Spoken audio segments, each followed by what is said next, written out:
ፖርቹጋላዊው ምትሃተኛ ብሩኖ ፈርናንዴዝ የማንቸስተር ዩናይትድ የዓመቱ ምርጥ ተጫዋች በመባል ተሸለመ። ሰላም የአቢሲኒያ ስፖርት ቤተሰቦች፣ ዛሬ በስፖርት ትንታኔያችን ብሩኖ ፈርናንዴዝ የማንቸስተር ዩናይትድ የዓመቱ ምርጥ ተጫዋች ተብሎ መሸለሙን እንዲሁም ደግሞ የእንግሊዝ ፕሪሚየር ሊግ የዓመቱ ምርጥ ተጫዋች እጩ ውስጥ ለአሸናፊነት ከሚገመቱ ተጫዋቾች መካከል አንዱ መሆኑ እንዲሁም ደግሞ አዲስ ሊሰብረው ስለተቃረበው የእንግሊዝ ፕሪሚየር ሊግ የአሲስት ሪከርድ ዙሪያ አንዳንድ ነጥቦችን እናነሳለን። በነገራችን ላይ አቢሲኒያ ስፖርት በቲክቶኩ ከ450 ሺህ በላይ ተከታዮች አፍርተናል። አሁን ደግሞ በዩቲዩብ በስፖርታዊ ትንታኔዎች በቀን የተለያዩ ስፖርታዊ ሀሳቦችን በተለያዩ አንግሎች ለመመልከት እንግዲህ ዩቲዩብ ላይ መተናል። ስለዚህ በቀን የተለያዩ ስፖርታዊ መረጃዎች፣ ዜናዎች፣ ትንታኔዎች እንዲደርሷችሁ የአቢሲኒያ ስፖርትን የዩቲዩብ ቻናል ሰብስክራይብ በማድረግ ቪዲዮን ጀምሩ። እንግዲህ በመጀመሪያ የምናነሳው ብሩኖ ፈርናንዴዝ እጅግ በጣም ድንቅ የሚባልን የውድድር ዓመትን ከማንቸስተር ዩናይትድ ጋር ዘንድሮ አሳልፈዋል። ማንቸስተር ዩናይትድ ከዓመታት በኋላ አምና ከእንግሊዝ ፕሪሚየር ሊግ ከወገብ በታች የጨረሰው ማንቸስተር ዩናይትድ ዘንድሮ ከአርሰናል እና ከማንቸስተር ሲቲ ተከትሎ በሶስተኛ ደረጃነት ረዥም ዓመቱን ሙሉ ሶስተኛ ሆኖ እንዲቀጥል ያስቻለው ይህ ፖርቹጋላዊ ጥበበኛ ብሩኖ ፈርናንዴዝ ነው። በዚህ ዓመት ብሩኖ ፈርናንዴዝ 33 የእንግሊዝ ፕሪሚየር ሊግ ጨዋታዎችን አድርጎ 8 ጎል ለማንቸስተር ዩናይትድ ማስቆጠር ሲችል እንዲሁም ደግሞ 19 አሲስቶችን ማድረግ ችሏል፣ አሁን እስካለንበት ሰዓት ድረስ ማለት ነው። ይህም እንግዲህ ኦሬዲ ሪከርድ ለመሆን የተቃረበ ነው። በእንግሊዝ ፕሪሚየር ሊግ በአንድ ዓመት ብዙ አሲስቶችን በማድረግ ሪካርዱን ይዘውት ያሉት ኬቨን ዲብሮይና ከማንቸስተር ሲቲ እና የቀድሞ የአርሰናል የአጥቂ ስፍራ ተጫዋች ዳንኤል ቴሪ ሆንሪ ናቸው። 20 አሲስቶችን ማድረግ ችለዋል። ብሩኖ ፈርናንዴዝ 19 አሲስቶችን አድርጓል።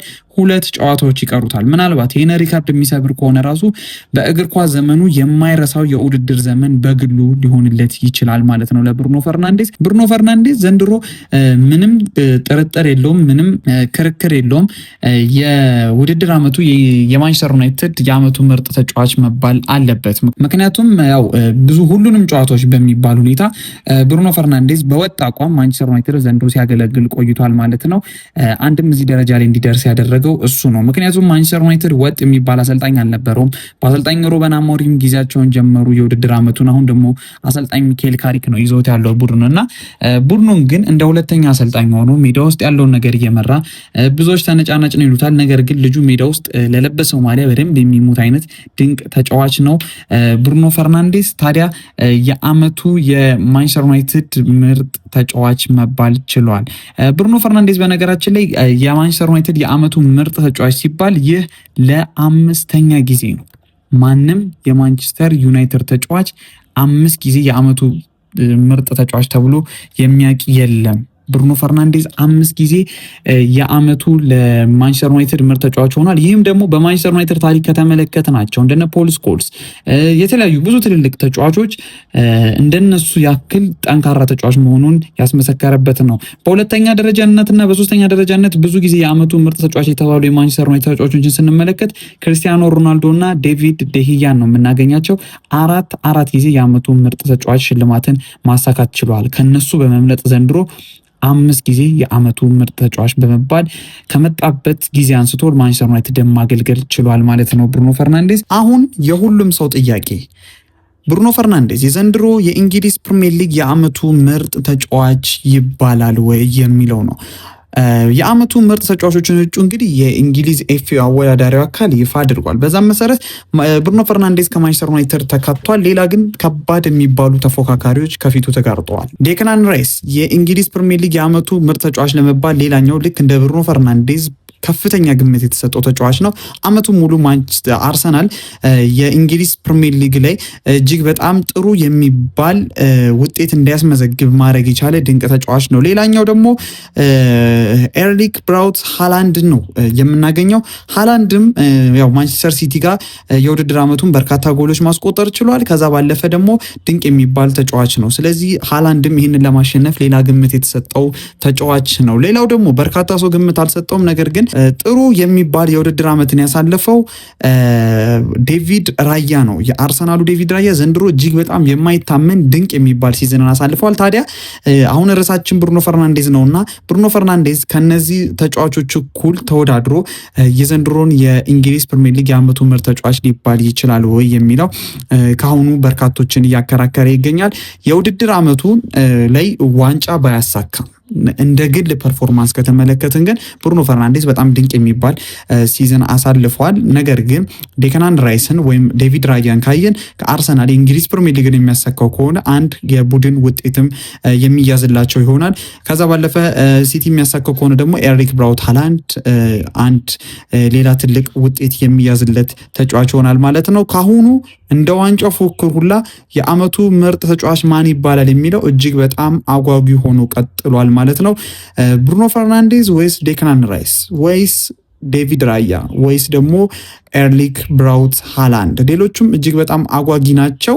በነገራችን ላይ ብሩኖ ፈርናንዴዝ ለማንቸስተር ዩናይትድ በየአመቱ የተለያዩ የሚባሉ ሚናዎች እየተሰጡት ነው። እንግዲህ በዚህን ያክል ማንቸስተር ዩናይትድን እያገለገለ የሚገኘው ይህ ተጫዋች በነገራችን ላይ ልክ እንደ ኤርሊክ ብራውት ሃላንድ ወይም እንደ ዴብሮይና ወጥ የሚባል አሰልጣኝ አያሰለጥነውም። ኤሪክ ቴንሃግ፣ ራፍ ራግኒክ፣ ብዙ ሩበን አሞሪም የተለያዩ አሰልጣኞች የመቀየር ወይም ደግሞ ይሄ ኮንሲስተንስ ወይም ወጥ ያልሆነ ቡድን ውስጥ ነው እየተጫወተ የሚገኘው። ነገር ግን በዚህ ሁሉ ችግሮች ውስጥ ሆኖ ራሱ ብሩኖ ፈርናንዴዝ መሆኑን እያስመሰከረ ይገኛል።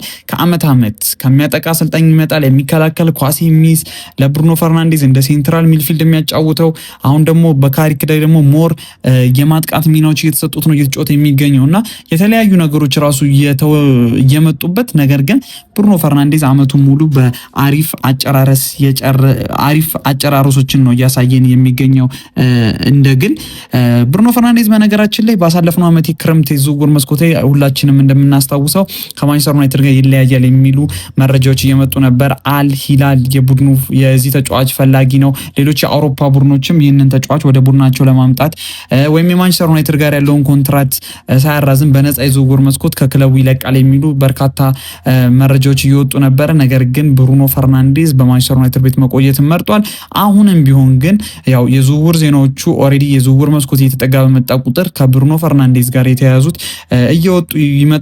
ነገር ግን ብሩኖ ፈርናንዴዝ ከምናየው ሁኔታ አንጻር በማንቸስተር ዩናይትድ ቤት ለረጅም ጊዜ የሚቆይ ይመስላል። ማንቸስተር ዩናይትድ የሚቀጥለው ዓመት በአውሮፓ ሻምፒዮንስ ሊግ የምንመለከተው ይሆናል።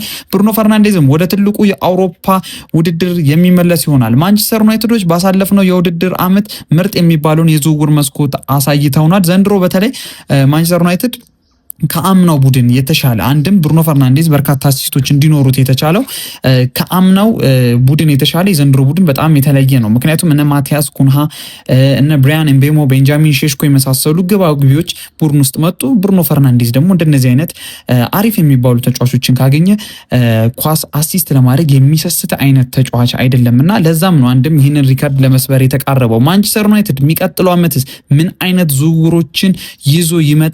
ሌላው በጣም አጓጊ ጉዳይ ነው። ምክንያቱም በፊት እነ ዚርኪዚ እነ ሆይሉንድ አቋሙ በወረደበት ታይም ላይ ነበር እነ ዌገረስ ጭምር በአጥቂ ስፍራ ተጫውተዋል። ብሩኖ ፈርናንዴዝ ለነዚህ አጥቂዎች ሲመግብ የነበረ ተጫዋች ነው።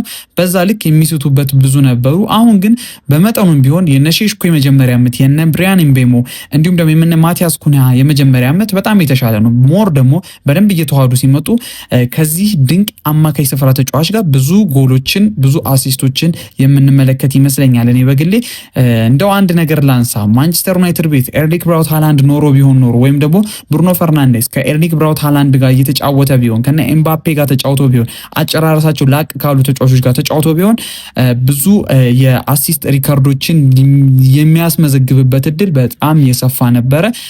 ነገር ግን አሁንም ቢሆን ዘንድሮ ምን ያህል ስል የሆኑ ተጫዋቾች ቡድኑ ላይ ካሉ ልጁ እንዴት ጎልቶ እንደሚወጣ በስፋት ያስመሰከረ ይመስለኛል። ከአመታት ጊዜያቶች በኋላ ማንቸስተር ዩናይትድ ባሳለፍነው አመት ድንቅ የሚባለውን የዝውውር መስኮት አሳልፏል ብዬ አስባለሁ። እነዚህ ከብሩኖ ፈርናንዴዝ ፊት እነ ማቲያስ ኩንሃ፣ ሼሽኮና ብሪያን ምቤሞ መጥተዋል። አሁንስ ቀጣዩ የዝውውር መስኮት ለማንቸስተር ዩናይትድ እጅግ በጣም ወሳኝ የሚባለው የዝውውር መስኮት ነው ብዬ አስባለሁ። የመሃል ሜዳው ሪፔር ይፈልጋል። ካዚሜሮ ከዚህ በኋላ ለማንቸስተር ዩናይትድ የመጫወት ነገሩ እያከተመ ይመስላል።